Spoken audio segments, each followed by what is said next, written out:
future LPT nga pala, may i-share ko sa inyo tungkol sa mga magte-take ng lead examination this coming September.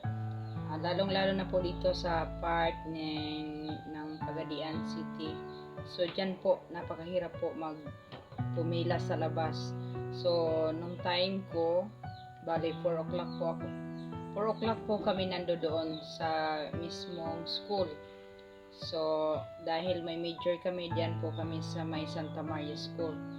So, ang school na yun, para po yun sa may mga majorship na English major o hindi ko lang po alam kung anong, basta sa may mga major doon, sa may specialization. Ako kasi major in English to. So, doon po ako sa Santa Maria High School. Tapos po, 4 o'clock pa lang ng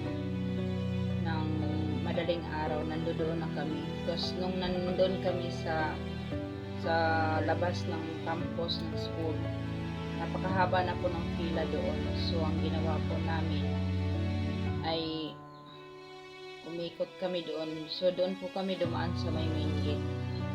Nagulat yung ibang mga examiner dahil hindi kami pumila doon sa mismong doon sa may madaming pumila, nagkumpul-kumpulan na kasi doon yung mga teacher, nagkukumpulan sila doon. Tapos hindi pa sila kapila ng ayos. Sobrang dami talaga ng pila doon ng mga future LPT. So doon po kami dumaan sa may gate. Ang nangyari, kami pa ang kauna-unahang nakapasok sa loob mismo ng campus.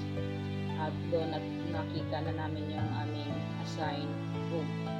So, kung kayo po ay may balak ng mag-take ng lead examination dito po kung kayo po ma-assign sa Santa Maria High School, pwede kayong dumaan doon sa main gate po.